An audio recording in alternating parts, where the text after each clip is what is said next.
Rebonjour. Donc voilà. on vient de voir, vous êtes arrivés en fin de projection, mais la plupart d'entre vous venaient d'assister à la projection du film de Costa Gavras, Z, qui est sorti il y a plus de 50 ans, c'est en 1969, en pleine guerre froide.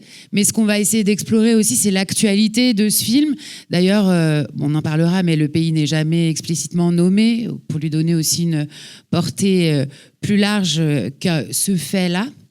Précisément, on va parler de vérité, on va parler de violence, on va parler de démocratie avec nos deux invités.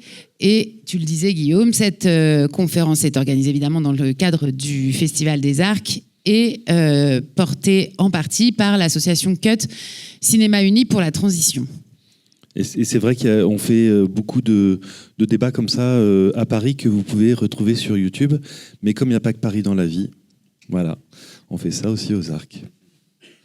Alors, je vous présente nos deux invités. D'abord, Marc Lazare, tu es historien et sociologue du politique, spécialiste des gauches et des dynamiques démocratiques, n'est-ce pas ?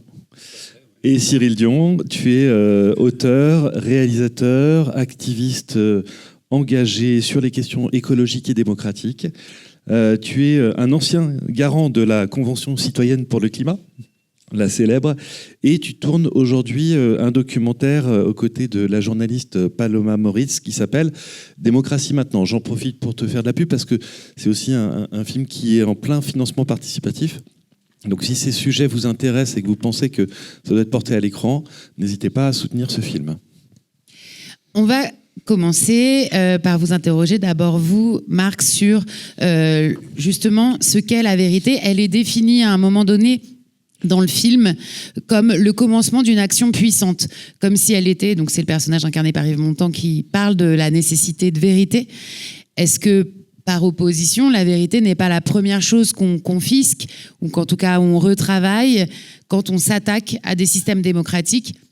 Évidemment, aujourd'hui, on a l'exemple des États-Unis. On peut nier même les apports scientifiques, etc. Mais est-ce que la vérité n'est pas cette première pierre d'une démocratie qu'on attaque quand on veut faire émerger d'autres vérités ? En tout cas, est-ce que la contester n'est pas la première attaque qu'on puisse faire aux démocraties aujourd'hui ? Alors d'abord, merci de l'invitation. Bonjour à toutes et à tous. Oui, c'est un élément, incontestablement. Alors, c'est vrai que ce film, parce que quand même, il faut parler un petit peu du film. Moi, je suis très âgé, donc je l'ai vu quand il était sorti, et je me rappelle, pour une fois, j'avais un bon mémoire. J'ai pas toujours une bonne mémoire du film, mais ce qui est frappant, effectivement, c'est à la fois que ça représente un épisode historique, et effectivement, ça suggère énormément de choses sur notre monde d'aujourd'hui. Donc vous avez raison, c'est vrai qu'on est dans une période où un certain nombre d'acteurs politiques, de forces politiques, mais aussi de forces intellectuelles, ce qui est assez paradoxal, sont en train de expliquer que la science est fausse. Notamment, alors tu es beaucoup plus compétent que moi, mais par exemple sur la question du climat. Enfin, c'est absolument sidérant de voir que dans la plus grande démocratie américaine. Moi, j'aime beaucoup citer l'ouvrage d'Alexis de Tocqueville, de la démocratie en Amérique. Au 19e siècle, Tocqueville fait un voyage aux États-Unis et il considère cette démocratie comme presque exemplaire. Attention, il dit une chose fondamentale, il dit attention, dans cette démocratie, ceux qui gagnent l'élection peuvent être en quelque sorte pris dans l'hubris de leur victoire et instaurer ce qu'il appelait la tyrannie de la majorité. C'est-à-dire, puisque j'ai gagné les élections, je peux faire ce que je veux. Et notamment, contester la science. Et c'est vrai que c'est le paradoxe de ce fin XXIe siècle. D'un côté, on a des progrès absolument spectaculaires de la vérité scientifique. Alors, évidemment, moi, je suis un universitaire, donc on va pouvoir dire, mais vous défendez votre corporation. Non, je crois qu'on défend quelque chose de fondamental qui est effectivement l'établissement d'un certain nombre de vérités. Et actuellement, oui, c'est une attaque contre un certain nombre de vérités, et donc c'est une attaque contre la démocratie. Pour faire une réponse très rapide, sur une question presque philosophique que vous posez au C'est vrai qu'on va, et d'ailleurs Cyril, on va en reparler. Effectivement, on aurait 1 milliard de choses à dire, donc on s'excuse de n'avoir que 45 minutes à consacrer à ce sujet et dont chacune des thématiques pourrait effectivement couvrir 2 heures de conférence. En parlant de ce rapport à la vérité, effectivement, le film d'ailleurs s'ouvre en disant non, nous sommes dans une démocratie, le caractère démocratique est très assumé, une démocratie sur le papier, des élections sont libres, etc. Malgré tout, effectivement, il y a cette attaque de la vérité, que ce soit par le pouvoir officiel, également par les médias, le contrôle des médias, comme atteinte à la démocratie. Est-ce que toi, c'est parce que tu observes ça notamment que tu te plonges sur une réflexion, Guillaume en parlait, en réalisant ce documentaire, en t'étant lancé dans ce grand projet de raconter l'état de la démocratie aujourd'hui? Oui, c'est pas vraiment. Bonjour tout le monde, merci d'être là. C'est pas vraiment raconter l'état de la démocratie, c'est plutôt. Moi, mon tropisme, il est principalement sur la question écologique, effectivement.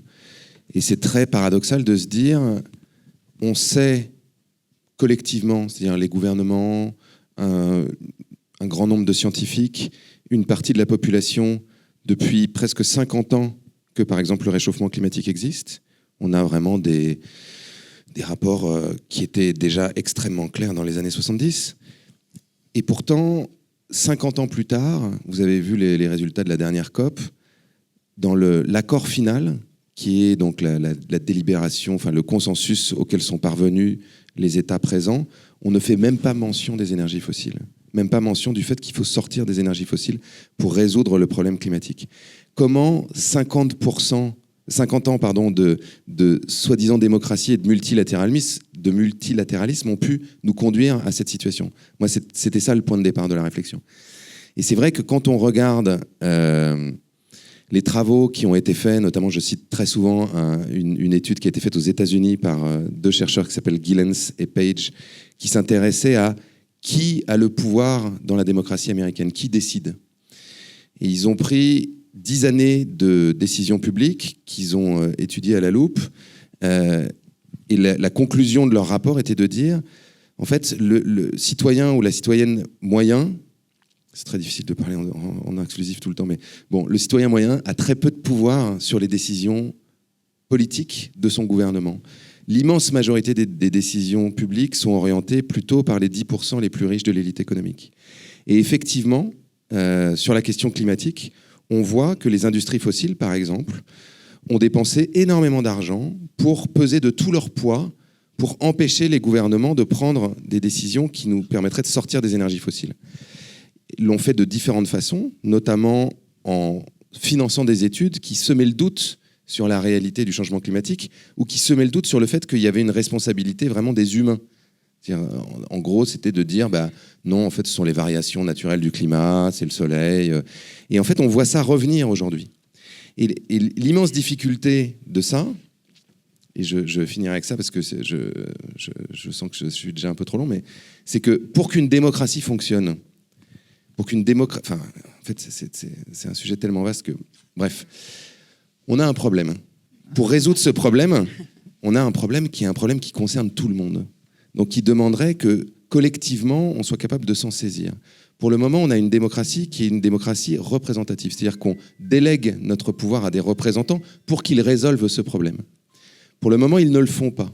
Ils ne le font pas parce qu'ils sont sous l'influence de grands intérêts économiques, mais aussi parce que la façon dont fonctionne la démocratie représentative, c'est-à-dire se faire élire, faire en sorte d'avoir le plus de succès possible ou qu'il y ait le moins de personnes possibles qui vous détestent, sur un sujet pareil, c'est très compliqué. Parce que les décisions que vous devez prendre sont des décisions un peu radicales, qui sont un peu des suicides politiques. Réduire considérablement le nombre de voitures, réduire la consommation de viande, réduire la façon, le fait de prendre l'avion. Donc, avec la démocratie représentative telle qu'elle fonctionne aujourd'hui, ça ne peut pas fonctionner. Donc on a besoin de trouver une autre solution pour que, collectivement, et de façon allégorique, on soit capable de se mettre autour de la table pour faire un constat commun du réel, et c'est ça qui est attaqué. C'est-à-dire que pour qu'une démocratie fonctionne bien et que collectivement on puisse résoudre un problème, il faut qu'on soit déjà d'accord pour nommer le problème. Si on n'est pas d'accord pour nommer le problème, c'est-à-dire que si vous dites « non, je ne suis pas sûr que c'est vraiment de la faute des humains si le climat se réchauffe », on ne peut pas se mettre ensemble pour trouver une solution. Donc la meilleure façon d'attaquer la démocratie représentative telle qu'elle fonctionne aujourd'hui, c'est de semer le doute. C'est de dire « vous voyez bien, on n'est pas sûr. On n'est pas sûr que la pollution chimique cause vraiment le cancer. On n'est pas sûr. Donc tant qu'on n'est pas sûr, il serait quand même plus prudent de ne rien faire et de surtout ne pas prendre de décisions qui entraveraient la compétitivité, qui seraient dangereuses pour l'emploi. Et c'est ça qui se passe aujourd'hui. Donc attaquer les faits, attaquer ce que les scientifiques nous disent, attaquer ce que les journalistes nous disent, qui devrait nous permettre justement d'avoir une interprétation commune du réel, qui ensuite devrait nous permettre de nous mettre ensemble pour trouver des solutions, c'est effectivement attaquer le fondement même de ce qui pourrait permettre à une démocratie de marcher. Est-ce que je peux complexifier un tout petit peu le raisonnement ? Je t'en prie. Je suis d'accord avec ce que tu viens de dire, et en même temps, je rajouterai quelque chose. Mais on va essayer je vais essayer de le résumer au plus clair. En fait, dans les enquêtes qu'on a en France, on s'aperçoit que beaucoup de gens sont convaincus de la réalité du changement climatique.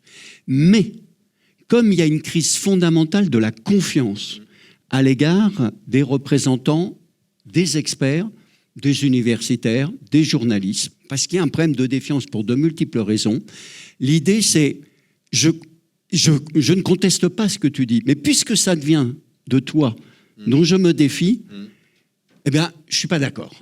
Et donc, non seulement il faut agir comme tu le dis, selon moi, mais je pense que la question fondamentale, c'est de reconstituer une forme de confiance qui permet justement que ceux qui possèdent un certain type de vérité, et notamment en l'occurrence les scientifiques, comme tu le dis justement, puissent être entendus. Je complexifie un peu le raisonnement, mais c'est un élément très important parce que à Sciences Po, donc où je suis, on fait chaque année une enquête qui s'appelle le baromètre de la confiance politique.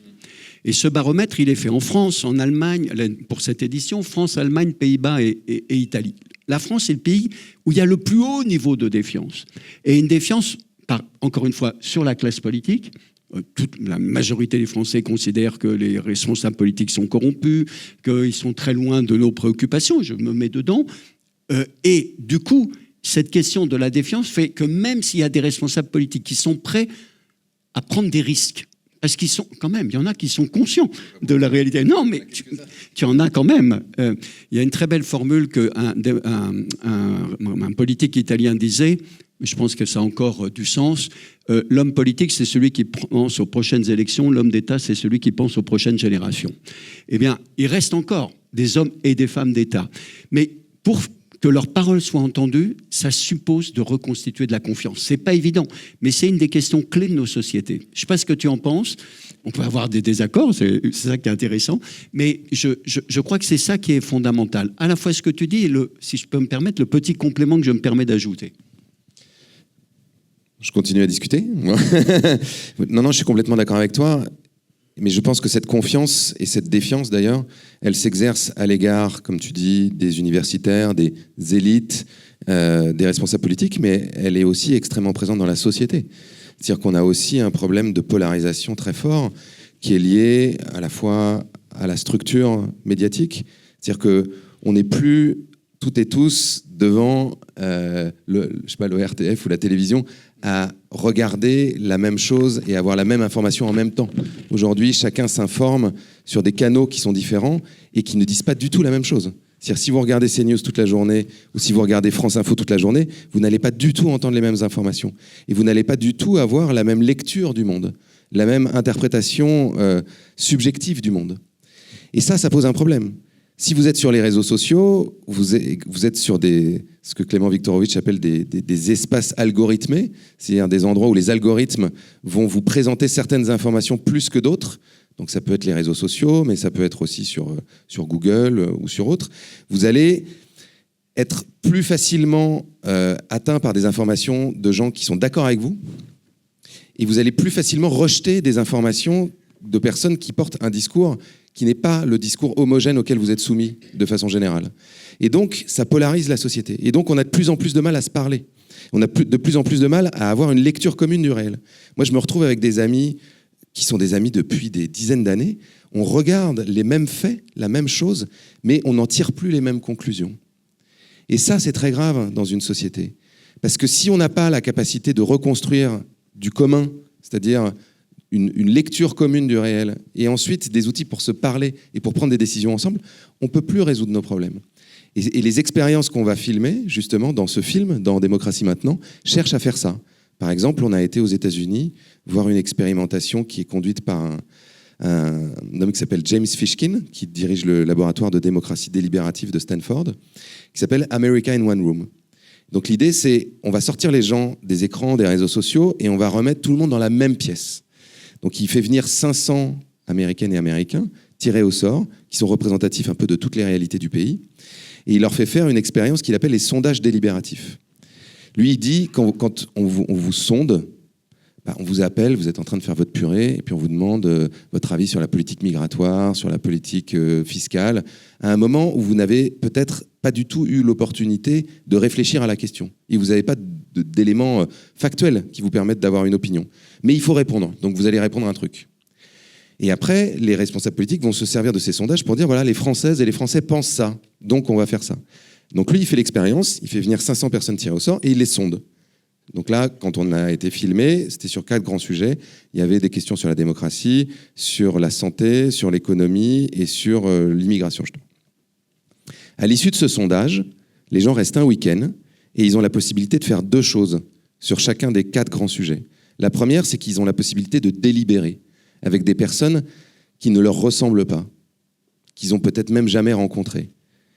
Et donc d'être confrontés à des points de vue qu'ils n'ont pas dans leur vie d'habitude, et de se dire « Ah tiens, bah oui, j'avais jamais vu les choses comme ça. Ah bah ça, j'y avais jamais pensé. » Ensuite, une fois qu'ils ont délibéré, ils ont la possibilité de parler à des experts ou des expertes qui leur donnent des éléments là, scientifiques. Et ils ont la possibilité d'entendre ces éléments scientifiques tous en même temps. Et à l'issue de ce week-end, où ils font la même chose pour les 4 sujets, ils sont sondés à nouveau. Et évidemment, les résultats sont très différents. Donc par exemple, sur la question de l'immigration, au début du week-end, les Républicains, à 79%, disaient il faut systématiquement reconduire les gens aux frontières, les expulser, dresser des murs, etc. Ils n'étaient plus que 45% à la fin du week-end. Sur des questions de justice sociale, de faire monter le salaire minimum de façon très importante, comme le propose par exemple Bernie Sanders, d'avoir des aides sociales universelles pour tout le monde, les démocrates étaient à 65% pour au début du week-end, ils n'étaient plus qu'à 55% à la fin du week-end. C'est-à-dire qu'en fait, non seulement les gens se parlent, se comprennent, changent d'avis parfois sur des sujets parce qu'ils sont plus éclairés, mais en plus ils se rejoignent. Non, mais c'est passionnant. Enfin, voilà, on avait posé un petit cadre, mais c'est pas du tout grave. Franchement, sentez-vous vraiment libre de partir dans vos associations d'idées. Mais oui, quand on peut plus neutraliser la vérité, on s'en prend à celui qui la porte. Là, dans Z, on le voit bien, hein, on parle de cheveux longs, de perversion culturelle. Aujourd'hui, c'est le wokisme. Les Khmer verts, les wokistes. Voilà, etc. Est-ce que c'est une stratégie politique qui est classique dans les moments de tension démocratique? Est-ce que ça dit quelque chose du moment qu'on est en train de vivre avec ce retour en force de cette façon de s'attaquer aux porteurs? Alors, bon, le film évoque clairement quand même la Grèce des années 60 qui aboutira au coup d'État des colonels grecs en 1967. Et effectivement, cette liste finale où on voit tout ce qui est interdit, qui fait un peu sourire aujourd'hui, les mini-jupes, les cheveux longs, etc. Mais là, on sourit beaucoup moins, c'est le contexte dans lequel on est. Je crois, il y a des périodes, en fait, dans l'histoire de nos démocraties contemporaines, des périodes qui peuvent être relativement apaisées, parce que la démocratie libérale et représentative dont parlait Cyril peut avoir des moments où ça fonctionne, où il y a en général justement de la confiance politique, il y a une situation socio-économique plutôt prospère, et du coup, les électeurs votaient et... Bon, au bout de 4 ou 5 ans, selon les systèmes politiques, sanctionner ou pas leurs représentants. Nous sommes dans une autre période, comme ça peut exister effectivement dans l'histoire, et actuellement nous sommes dans une autre période où, au lieu de l'adversaire, je crois que c'est ça vraiment la notion absolument fondamentale. Dans une démocratie, normalement, on a des périodes, notamment en période de compétition électorale, mais pas simplement, où vous avez des gens qui s'affrontent, et c'est une bonne chose. La démocratie repose sur la conflictualité assumée, qui normalement doit être résorbée pacifiquement par une chose qu'on a inventée, qui est le vote. Et je rappelle souvent que le vote, ça a été long à acquérir. Hein. Pendant des décennies, il y avait juste ceux qui étaient riches qui pouvaient voter, c'était le vote censitaire, puis ça a été l'extension au suffrage universel, et encore, les femmes, vous avez dû attendre en France le général de Gaulle et l'après-Seconde Guerre mondiale pour avoir le droit de vote. Donc, mais normalement, c'est un adversaire. Un adversaire, c'est quelqu'un que vous affrontez, ça peut être dur, mais que vous respectez. Et aujourd'hui, on est dans une période, et de ce point de vue-là, Z a une certaine actualité, même si, bien sûr, tout est différent. Vous avez rappelé, c'est un contexte de guerre froide, de l'anticommunisme est virulent. Il n'y a plus beaucoup de communistes aujourd'hui, mais il y a d'autres ennemis. Et ça, je crois que c'est la notion fondamentale, le passage de l'adversaire à l'ennemi. Et l'ennemi, c'est quelqu'un qu'il faut éliminer. Alors, ça peut être l'élimination physique, on en voit beaucoup à la fin du film dans Z, hein, tous ceux qui bizarrement disparaissent. Ça peut de nouveau être, dans certains pays, l'élimination physique, mais sinon c'est, j'allais dire, l'élimination symbolique, parce que vous le stigmatisez tellement, votre ennemi, c'est que justement, il ne peut plus exister. Alors, on peut prendre un exemple actuel aux États-Unis. Moi, je ne suis pas un spécialiste des États-Unis, mais c'est sidérant. C'est-à-dire, le Trump et l'administration de Trump désignent des ennemis. Il y a l'immigré, j'allais dire, bien sûr, de leur point de vue, mais il y a aussi des ennemis politiques. Par exemple, récemment, Donald Trump a dit qu'il ne voyait aucune raison d'exister au journal New York Times, puisque le New York Times avait fait un certain nombre de révélations sur sa santé. Et donc, ça, c'est une menace très, très forte, qui d'ailleurs peut passer par des sanctions, enfin des poursuites judiciaires pour essayer d'écraser le journal par des condamnations judiciaires, des formes d'intimidation. Non, votre parole n'a pas de légitimité parce que vous êtes contre la nation. Il y a des mots qui sont interdits dorénavant aux États-Unis. Il faut savoir que dans la vie quotidienne, un certain nombre de personnes font attention à ce qu'ils écrivent, même non seulement sur les réseaux sociaux, mais dans leurs mails aux États-Unis. C'est-à-dire qu'il y a des mots qu'il ne faut pas employer de peur, effectivement, d'avoir des investigations. Donc ce passage de l'adversaire à l'ennemi, c'est un des éléments de passage de ce qu'on appelle aujourd'hui la démocratie contemporaine, la démocratie libérale et représentative, à la démocratie illibérale. La démocratie illibérale, j'en dis un mot, c'est vous avez toujours le vote, même si parfois les conditions de la compétition électorale sont de plus en plus faussées. C'est ce qui se passe par exemple en Hongrie, au cœur de l'Europe. C'est incroyable ce qui se passe au cœur de l'Europe. On a un pays qui gagne, enfin qui est sanctionné parfois, mais surtout qui a toujours les subsides européens et qui ne respecte pas les valeurs et les règles de la démocratie telles qu'elles ont été fixées en Europe. Et donc vous allez progressivement placer des juges dans la Cour constitutionnelle, étouffer les médias, menacer ce qu'on appelle les libertés académique. Ça veut dire quoi? C'est pas une défense d'une corporation, c'est de dire non, vous n'avez pas le droit d'enseigner ça, vous devez enseigner telle chose. Donc c'est la réduction véritablement des libertés. Donc ça c'est effectivement ce qui est peut-être en train de se passer aux États-Unis aujourd'hui, même attention, s'il y a des résistances, Dieu merci, il y a des résistances des juges, il y a une résistance de l'opinion, il y a des résistances des journaux, il y a des résistances de certains médias, mais c'est une situation très difficile. Voilà, le passage de la démocratie représentative ou libérale, on pourra parler après de la démocratie représentative et de ses conditions d'amélioration ou de dépassement ou de complémentarité, mais c'est le passage à la démocratie libérale et c'est le passage, je le répète, de l'adversaire à l'ennemi. Il faut vraiment, selon moi, comprendre cette distinction. Moi, je le vis de première main. C'est-à-dire que là, il y a une stratégie, par exemple, de dénigrement systématique des écologistes et des militants et des activistes. À la fois une stratégie de criminalisation, c'est-à-dire de dire ces gens sont dangereux, ils sont violents, donc ils doivent être traités comme tels, donc ils doivent être appréhendés de façon préventive, par exemple à leur domicile avant d'aller manifester, ils doivent être empêchés de manifester. C'est le cas en France, mais c'est le cas aussi énormément au Royaume-Uni. Mais les amis activistes que j'ai, comme Rob Hopkins par exemple, qui était dans Demain au Royaume-Uni, sont terrifiés. C'est-à-dire que maintenant on peut être vraiment mis en prison et faire de la prison ferme pour avoir été manifesté. C'est ce qui s'est passé notamment, il y a un groupe qui s'appelle Just Stop Oil qui avait organisé un Zoom pour planifier un blocage de route, donc qui était un tronçon d'autoroute à côté de Londres, et qui ont été condamnés à 4 ans de prison ferme. On en est là. Donc il y a vraiment une tentative de les criminaliser pénalement, mais aussi de les dénigrer dans les médias en expliquant à quel point ces gens sont dangereux. Avec des croisements, c'est-à-dire que maintenant on voit que le spectre de l'injure, de la calomnie s'élargit. Donc moi, maintenant, je me fais traiter parfois d'antisémite. Je ne sais pas pourquoi. Mais moi, j'ai organisé des congrès israélo-palestiniens. J'ai vraiment travaillé. J'ai organisé des congrès d'imams et de rabbins pour la paix. Donc c'est vraiment, j'ai pas vraiment le profil. Mais c'est pas grave parce que il y a toute une partie de la gauche maintenant qui est attaquée comme ça pour être salie. Donc comme c'est effectivement quelque chose de très fort. Et après, il faut pouvoir se défendre. C'est ce qui se passe d'ailleurs dans le film, c'est pouvoir prouver que cette allégation n'a pas de fondement. Mais l'énergie qu'il vous faut pour prouver qu'en fait, vous n'êtes absolument pas coupable de ce dont on vous accuse est telle que parfois, c'est la loi de Brandolini, c'est-à-dire que la bêtise ou l'insulte a demandé 10 fois moins d'énergie que ce qu'il va vous falloir vous pour remonter la pente et pour expliquer que ça n'est pas vrai.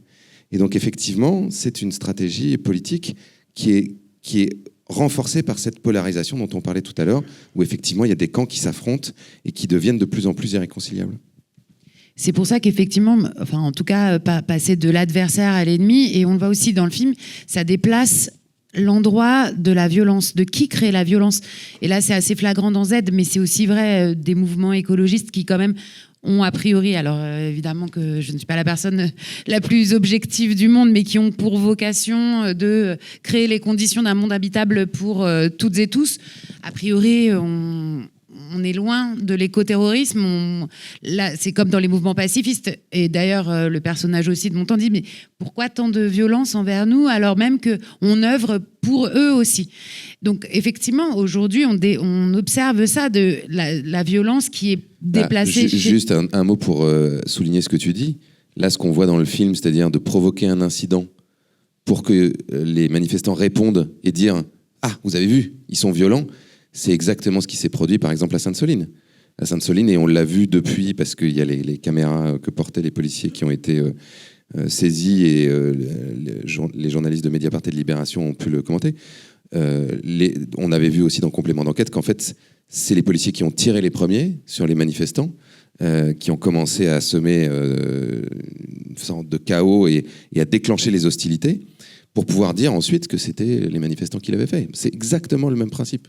Mais c'est donc là-dessus, effectivement, qu'on avait envie tous les deux que vous réagissiez sur faire porter, après avoir disqualifié, effectivement, donc non plus l'adversaire, mais l'ennemi, en le dénigrant, en étant même donc violent, et en déplaçant la source de la violence.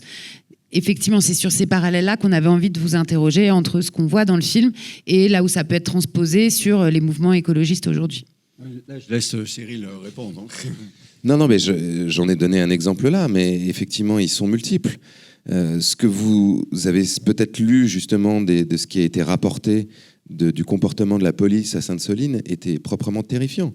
C'est-à-dire que là, on a des policiers qui visent délibérément des manifestants, qui se disent « Ah, j'en ai couché 3, ah, celui-là, je vais le crever, dommage, j'ai raté la tête ».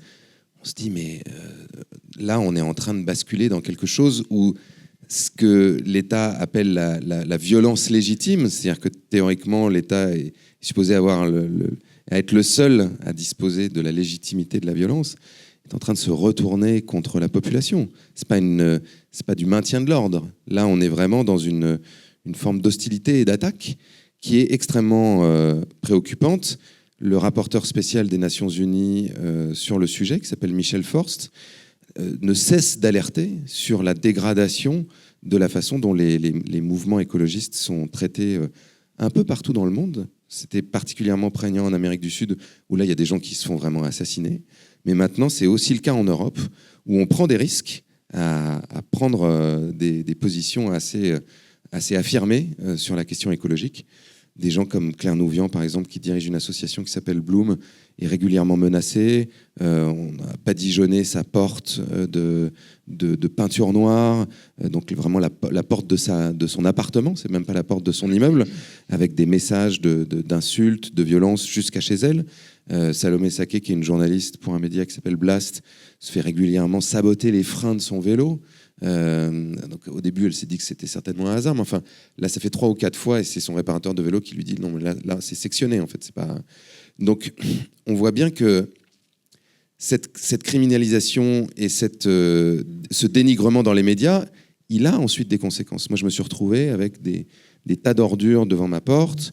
À l'époque où j'avais une voiture, parce que j'en ai plus maintenant, on est venu me casser le pare-brise avec un casque de moto. Et là, c'est pareil, c'est le concessionnaire qui m'a dit, là c'est un casque de moto. C'est quelqu'un qui l'a fait de façon délibérée. Donc, ça devrait nous inquiéter. Ça devrait inquiéter tout le monde, en fait. Pas uniquement les personnes qui en sont les victimes. Mais je crois que c'est effectivement important, au-delà du cas écologiste, c'est vrai que justement dans le contexte actuel du passage de l'adversaire à l'ennemi, on peut prendre un autre exemple, moi, qui m'a beaucoup frappé, c'est alors là, l'assassinat d'un penseur conservateur aux États-Unis, Charles Kirk, qui a été assassiné, et la manière dont l'administration américaine évidemment, c'est un acte absolument scandaleux, mais comment l'administration américaine s'en est emparée pour justement désigner toute la gauche comme des ennemis. Enfin, dire les démocrates, l'ensemble des forces politiques opposées à l'administration Trump, en les accusant d'avoir toujours été violents. C'est-à-dire, c'est retourner exactement une arme terrible contre les adversaires. Bon, il y a un type qui tue, et c'est évidemment condamnable, mais pour essayer immédiatement de délégitimer non pas l'adversaire, encore une fois, mais encore une fois l'ennemi. Alors, cette affaire a eu peu d'écho en France, finalement. Le Rassemblement national, par exemple, en a relativement peu parlé. En Italie, ça a été impressionnant. Madame Meloni, qui est donc la présidente du Conseil des ministres, qui est une femme qui est passée par le fascisme, je le dis tout de suite, d'après moi, je l'ai écrit, n'est plus fasciste, mais a d'autres caractéristiques, s'est immédiatement emparée de cette affaire.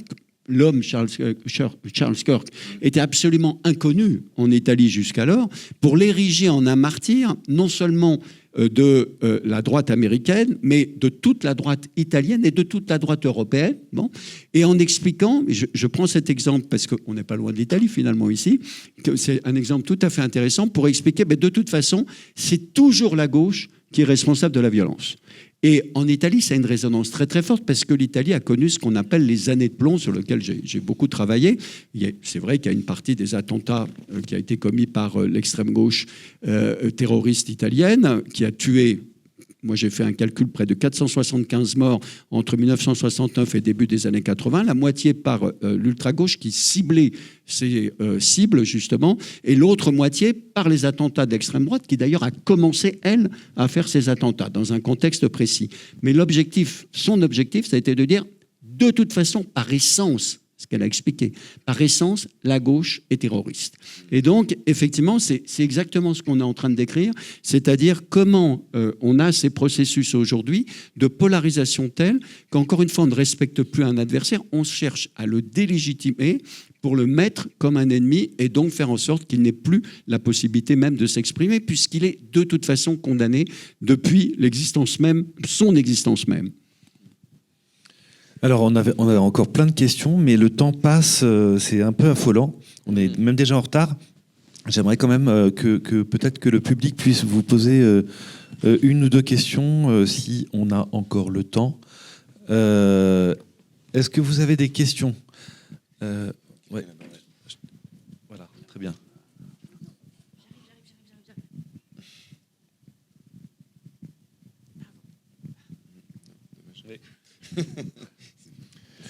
Merci, messieurs, d'être présents parmi nous. J'ai une question qui n'a pas énormément de rapport avec tout ça, enfin avec le film du moins. Par rapport aux conventions citoyennes, je voulais avoir votre avis à tous les deux sur est-ce qu'on peut considérer que l'utilisation qui a été faite des conventions citoyennes, des résultats des conventions citoyennes, est un déni de démocratie ou pas ? Des conventions citoyennes. C'est bien parce que je voulais pas qu'on parle de ça aussi, donc parfait. Le problème, c'est que pour le moment, les conventions citoyennes n'ont pas d'existence institutionnelle. C'est que ce sont, en tout cas en France, ce sont des expérimentations qui ont été faites et qui n'ont pas de cadre véritablement défini, notamment sur ce que les débouchés comment les débouchés peuvent se traduire dans la loi. C'est pas le cas de tous les pays. Par exemple, en Irlande, et c'est l'exemple qui nous avait inspiré pour proposer à Emmanuel Macron de faire la Convention citoyenne pour le climat, une expérimentation a été faite pour trancher un sujet qui était extrêmement conflictuel dans la société, qui était de savoir si il fallait introduire dans la Constitution le droit à l'avortement. La première convention citoyenne qui a été faite était une convention mixte, c'est-à-dire qu'il y avait 33 députés et 66 personnes tirées au sort, qui a travaillé pendant plusieurs mois, à ciel ouvert, c'est-à-dire que les débats étaient filmés et retransmis sur YouTube, ce qui fait que toute la société irlandaise avait la possibilité de suivre ce qui se disait, et donc, d'une certaine manière, de réfléchir à la question en même temps que les personnes tirées au sort et les députés. À l'issue de ces 5 mois de travail, je crois, la Convention a fait une proposition qui a été soumise à référendum. En l'occurrence, ils ont proposé d'inscrire ce droit dans la Constitution et le référendum a approuvé cette proposition à plus de 60%, dans un climat social assez apaisé. Dans un pays comme l'Irlande, qui est un pays catholique, et où l'Église s'était prononcée contre cette proposition, mais aussi contre le fait qu'il y ait un référendum. Comme ça avait bien marché, le gouvernement irlandais a décidé de reproduire le même mécanisme pour voir si on allait aussi pouvoir introduire... Non, je me suis trompé d'ailleurs. Le premier, c'était sur le mariage pour tous, et le deuxième, c'était sur le droit à l'avortement, où là, c'était que des personnes tirées au sort. Deuxième expérimentation, qui formule une proposition qui est adoptée, là aussi, au référendum. Donc, les 2 articles sont rentrés dans la Constitution. Ce qui a conduit l'Irlande à institutionnaliser ce processus et à dire, maintenant, quand on veut changer la Constitution, la règle, c'est créer une assemblée citoyenne tirée au sort qui formule une proposition qui est ensuite soumise au référendum. Ben ça marche. Enfin, je veux dire, là, on est face à un dispositif qui devient pérenne. Le problème de ce qui s'est passé en France, c'est que le dispositif a très bien fonctionné, en tout cas de mon point de vue. C'est-à-dire qu'on a donné la possibilité à 150 personnes tirées au sort de produire des recommandations qui étaient très ambitieuses et qui étaient même beaucoup plus ambitieuses que ce que l'immense majorité des gouvernements produit dans le monde. En revanche, le débouché n'était pas clair. Donc on avait demandé à Emmanuel Macron de s'engager sur quelque chose. Donc il s'était engagé à transmettre des propositions sans filtre, soit au Parlement, soit au référendum, ce qui était de son entourage une proposition, un engagement déraisonnable, parce que tout le monde lui a dit tu ne pourras jamais prendre tout sans filtre. Mais il se trouve que c'est à ça qu'il s'était engagé, et en réalité, il y a à peu près 20% des propositions. Il y a un chercheur qui s'appelle Graham Smith, qui est un des spécialistes des questions d'assemblée citoyenne délibérative, qui a fait une étude qui a notamment été relayée par Terra Nova récemment, qui montre qu'il y a à peu près 20% qui ont été inscrits dans la loi, et 40% de plus qui étaient soit dans la loi, soit dans la réglementation, mais de façon vraiment extrêmement amoindrie. C'est peu, et ça a laissé un sentiment très amer dans la population de trahison d'Emmanuel Macron. J'étais le premier à engager un bras de fer avec lui pour qu'il respecte sa parole. Il n'empêche que, de l'avis de Graham Smith lui-même, c'est une des expérimentations qui a donné le plus de résultats. C'est-à-dire que c'est la première fois qu'une assemblée citoyenne délibérative permet autant de production législative et réglementaire sur un sujet aussi complexe que le climat.